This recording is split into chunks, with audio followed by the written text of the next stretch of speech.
A very good morning to you all.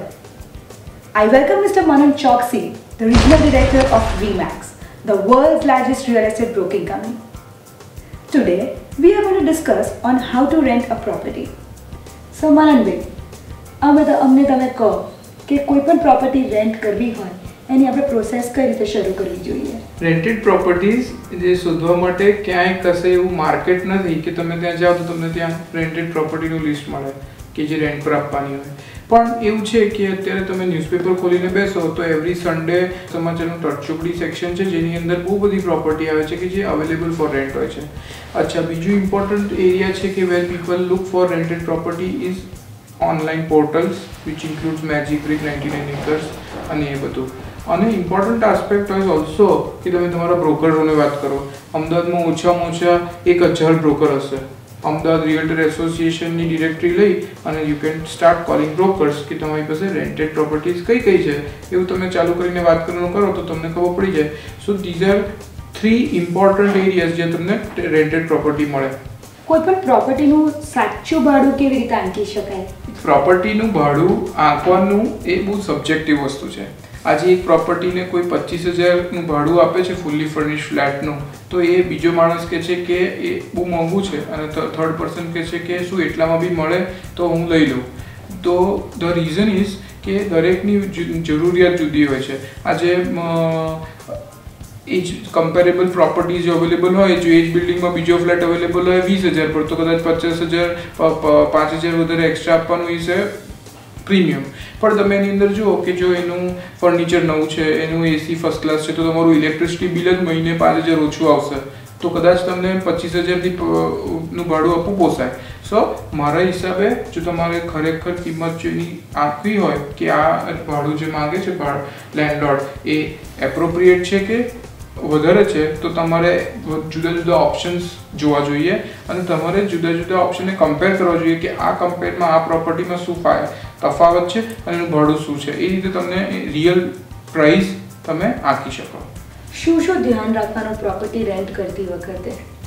જ્યારે તમે property rent કરતા હો ત્યારે એ property as is varies basis પર હોય. એટલે મકાન માલિક કહે કે આ પ્રોપર્ટી છે, તમે જોઈ લો, જેટલી વાર જોઈ તો જોઈ લો, પણ એકવાર રેન્ટ ચાલુ થશે, રેન્ટ એગ્રીમેન્ટમાં આવશું, પછી અમે કોઈ ચેન્જ નહીં કરાવીએ.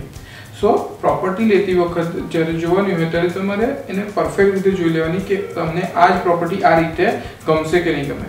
ઇમ્પોર્ટન્ટ વસ્તુ એ છે કે તમે એમાં ચેન્જીસ નહીં કરી શકો, ભલે તમે પોતે ખર્ચવાના હો તો બી.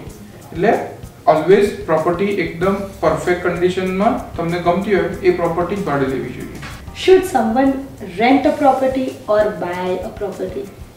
પ્રોપર્ટી જ્યારે તમે રેન્ટ કરવા જાઓ ત્યારે તમારે મંથલી એક્સપેન્સ થાય છે રેન્ટલનો. પ્રોપર્ટી જ્યારે તમે બાય કરવા જાઓ ત્યારે તમારે એક ડાઉન પેમેન્ટ ઇન્સ્ટોલમેન્ટ આપવું પડે છે અને જ્યારે તમે હોમ લોન લો તો તમારે એક EMI આપવું પડે છે.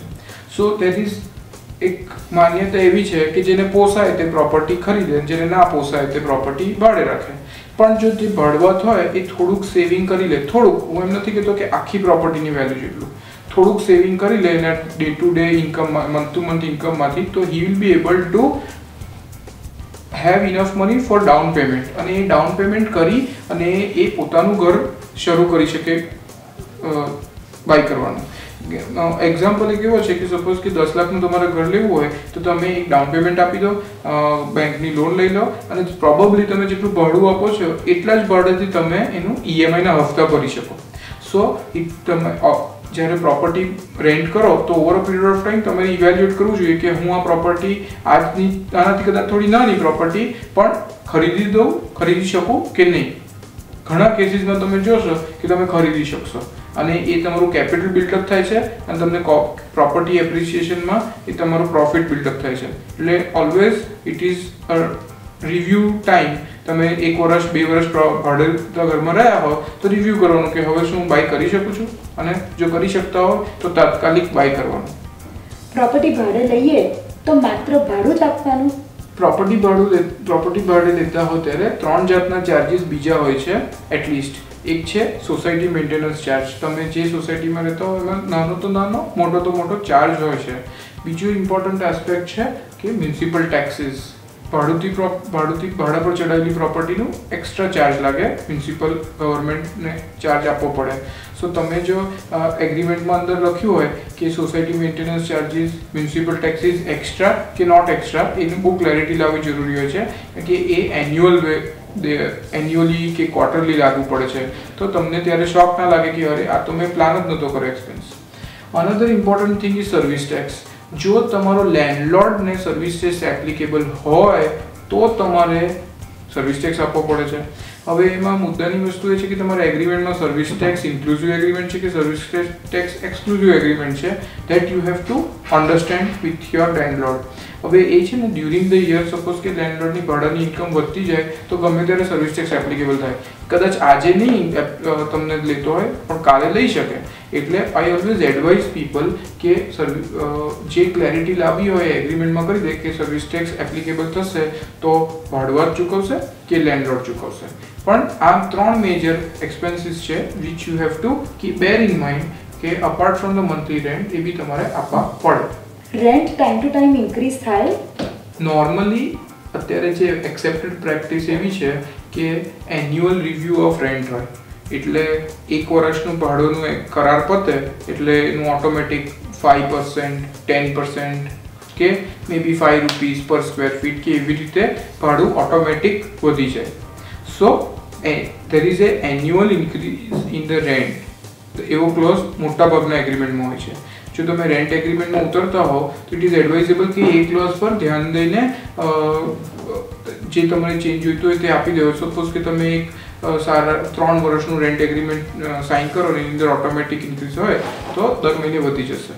એટલે ઇટ ઇઝ બેટર કે તમે એ ક્લોઝને ધ્યાનપૂર્વક જુઓ. યુ નો વાસ્તુનો તો અત્યારે કેટલો મોટો ટ્રેન્ડ છે, તો રેન્ટેડ હાઉસીસ પર એનું શું કમ્પ્લેન છે, એમાં તમારું શું મંતવ્ય છે? વાસ્તુ એ એક જૂનું શાસ્ત્ર છે ઇન્ડિયાનું, અને તમે જે ટેમ્પરરી રેસિડન્સ લેવાના છો તેમાં વાસ્તુ કેટલું છે, એ કેટલું ઇમ્પોર્ટન્સ છે એ તમારે ડિસાઇડ કરવાનું છે.